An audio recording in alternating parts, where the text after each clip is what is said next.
जम्मू कश्मीर विधानसभा चुनावों में माहौल बिल्कुल रंगीन और खुशगवार दिख रहा है। श्रीनगर में 25 सितंबर को होने वाले दूसरे चरण के मतदान के लिए चुनाव प्रचार पूरे शबाब पर है और हम इस वक्त श्रीनगर के सबसे ऐतिहासिक कॉन्स्टिट्यूंसी हब्बा कदल में मौजूद है। हब्बा कदल में करीबन 5 कश्मीरी पंडित जो है वो प्रत्याशी बने हुए हैं, लोगों के पास जा रहे हैं, वोट मांग रहे हैं, रोड शो कर रहे हैं। क्या मुद्दे हैं, क्या सवालात लोगों के हैं, उन सभी मुद्दों पर हमारे साथ बात करने के लिए मौजूद है अशोक भट्ट, जो बीजेपी के कैंडिडेट है हब्बा कदल कॉन्स्टिट्यूंसी से। अशोक जी, आपसे जानना चाहेंगे, 1990 के दशक की बात करें तो इस इलाके का अपना एक इतिहास रहा है। कश्मीरी पंडित सबसे ज़्यादा इस कॉन्स्टिट्यूंसी में रहते थे। आज यहाँ की तस्वीर आपको कैसी दिख रही है? 90 से अब तक कितना बदला है हब्बा कदल? नहीं, बहुत चेंजेस आ गई हैं। देखिए, हम वही चाहते हैं कि जो 90 से पहले यहाँ पर भाईचारा था वही आना चाहिए, वही रहना चाहिए। हम चाहते हैं कि यहाँ पर डेवलपमेंट हो, या हम चाहते हैं कि यहाँ पर जो हमारे बच्चे हैं, यहाँ पर जो कि कुछ जिनको एम्प्लॉयमेंट नहीं मिली है उनको एम्प्लॉयमेंट मिलनी चाहिए, उनको जॉब्स अपॉर्चुनिटीज़ मिलनी चाहिए। जो कि आपने कल सुना होगा, देखा होगा कि कल हमने मैनिफेस्टो, उसमें भी हमने बोला है कि 5 लाख लोगों को हम जॉब दे देंगे। उसमें हमने खासकर हब्बा कदल के लिए सबसे ज़्यादा जो नौकरियां हैं वो हब्बा कदल कॉन्स्टिट्यूंसी के लिए रखा है। और दूसरा, जो कि यहाँ पर और भी बहुत सारे जो परेशानियाँ थी उनको ख़त्म करना है। बिजली का मसला है, उसको ख़त्म करना है, उसको ये करना है, उसको 50% तक हम ला रहे हैं। तो हमारा यही मकसद है कि यहाँ के लोग जो है वो खुश रहें। यहाँ के जो अवाम है, जो पहला भाईचारा था वही रहना चाहिए। उसके लिए हम आज यहाँ पर आए और लोग जहाँ जहाँ हम जाते हैं लोग खुश हैं। लोग बोल रहे हैं कि हम आपको वोट डालेंगे, हम आपको वोट करेंगे, आप लोगों को एक चांस दे देंगे, आपकी मर्जी है, आप क्या करोगे। लेकिन वो चाहते हैं कि हमारे को एक बार वो मौका दे देंगे और हम ये भी दिखाएंगे कि भारतीय जनता पार्टी कितना काम करेगी यहाँ कश्मीर में। और ख़ासकर इस कॉन्स्टिट्यूंसी में हमने ये भी बताया है कि यहाँ पर रोड वाइडनिंग का मसला है, उसको यहाँ जो कि गाँव कदल से ज़ैना कदल। इस कॉन्स्टिट्यूंसी की बात करें तो कश्मीरी पंडित, माइग्रेंट पंडित जो है, करीबन 24,000 के आसपास वोट्स उनके हैं, जो काफ़ी महत्वपूर्ण माने जाते हैं। कितनी उम्मीद है उन वोटों को लेकर? क्योंकि कश्मीरी पंडित हमेशा से ये कहता आ रहा है कि उनकी घर वापसी होनी चाहिए। नहीं, हमने मैनिफेस्टो में रखा है, उसमें भी ये बाज़ाब्ता उसका भी जिक्र है कि घर वापसी और बड़े अच्छी तरह से वो यहाँ पर आएंगे। और दूसरा, हमने ये भी उसमें किया है कि कश्मीरी पंडितों के लिए जो सुविधाएं हैं, चाहे कहीं टेंपल है वो ख़राब हुआ है या कुछ, उसको भी रिपेयर करना है।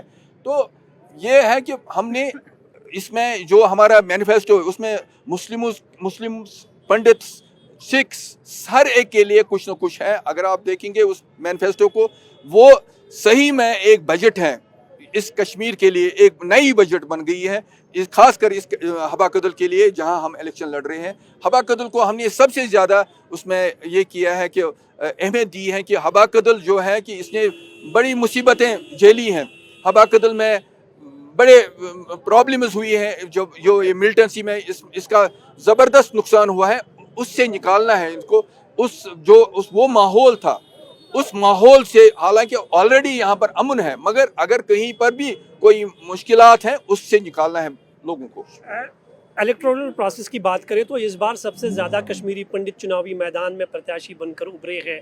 आपको लगता है ये एक नया रेवोल्यूशन है, एक नया बदलाव है?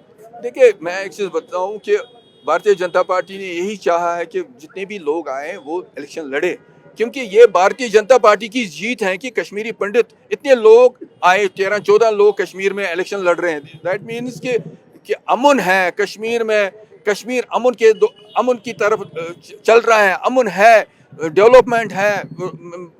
और भी जो भी कॉलेजेस यहाँ बने हैं, मेडिकल कॉलेजेस बने हैं। कल एक और इन्होंने उसमें हमारे मैनिफेस्टो में आया है कि 1,000 मेडिकल सीटें यहाँ पर फिर से यहाँ पर उसको इंक्रीज़ किया जा रहा है। तो दैट मीन्स कि यहाँ के बच्चों के लिए भारतीय जनता पार्टी ने यहाँ के बच्चों का भविष्य देखा है, भविष्य का कैसे इनका भविष्य अच्छा चलेगा उसके लिए। तो आज चुनाव प्रचार आप हवा कदल में कर रहे हैं, जहां एक समय में नाम लेना जो है डर लगता था, खौफ लगता था, लोग चुनाव बहिष्कार करते थे, कम वोटिंग परसेंटेज होती थी। आज तस्वीर कैसी दिख रही है आप हवा कदल की, कितना अमन और शांति? देखिए, मैं यही तो मैं बोल रहा हूँ कि मतलब भारतीय जनता पार्टी यहाँ पर कोई झंडा लेकर नहीं चलता था। आज झंडा, हिंदुस्तान का झंडा, भारतीय जनता पार्टी का झंडा, रैलियाँ निकलती हैं, तो यही दर्शाता है कि अमन आया है कश्मीर में। लोग खुश हैं, लोग चाहते हैं कि और अमन आए और बेहतरी हो।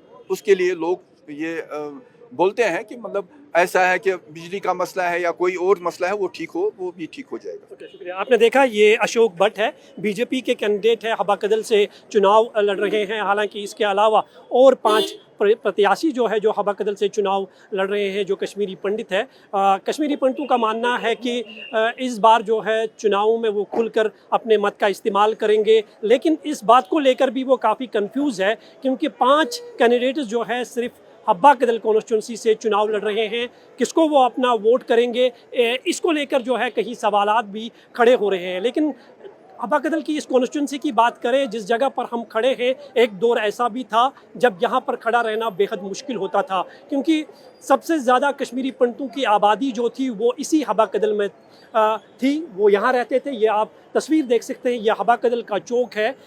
ये जो आप पुराने घर देख रहे हैं, इन पुराने जो ये घर है, सबसे ज़्यादा घर यहाँ पर कश्मीरी पंडितों के थे। हालांकि 1990 के दशक के बाद जब कश्मीरी पंडितों ने यहाँ से पलायन किया, उसके बाद कुछ लोगों ने अपने घर बेच दिए, कुछ लोग अपने घर छोड़कर जो है चले गए। आप मेरे सामने ये घर देख सकते हैं, ये कश्मीरी पंडित का घर है, ये वीरान पड़ा हुआ है। तो कश्मीरी पंडितों की ये आस है, ये उम्मीद है कि 10 साल के बाद जम्मू कश्मीर में जो विधानसभा के चुनाव हो रहे हैं, इन चुनावों में जिस प्रत्याशी को वो चुनने जाएंगे वो उनके घर वापसी की बात करेंगे। वो चाहते हैं कि वो अपने वतन को वापस आए, अपनी मातृभूमि पर वापस आए। उनका यही सपना है और उम्मीद भी की जा रही है, जिस तरह से कश्मीर में आर्टिकल 370 हटाए जाने के बाद काफ़ी अमन देखने को मिल रहा है। पत्थरबाजी, हिंसा, विरोध प्रदर्शन और बंद की कॉल अब एक इतिहास बन चुकी है। लोग खुलकर विधानसभा चुनावों में हिस्सा लेने की जो तस्वीर दिख रही है, उससे ये साफ दर्शाता है कि इस बार लोग जो है लोकसभा चुनावों की तरह विधानसभा चुनावों में भी अपने मत का इस्तेमाल करेंगे, अपने कैंडिडेट को चुनेंगे।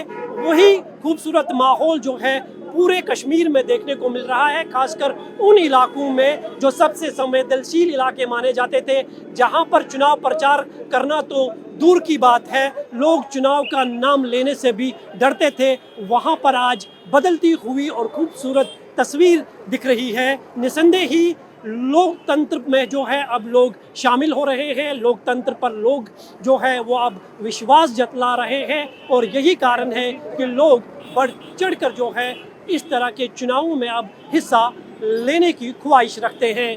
कैमरामैन मोहम्मद असलम के साथ मैं मंजूर मीर, इंडिया टीवी, हब्बा कदल, श्रीनगर।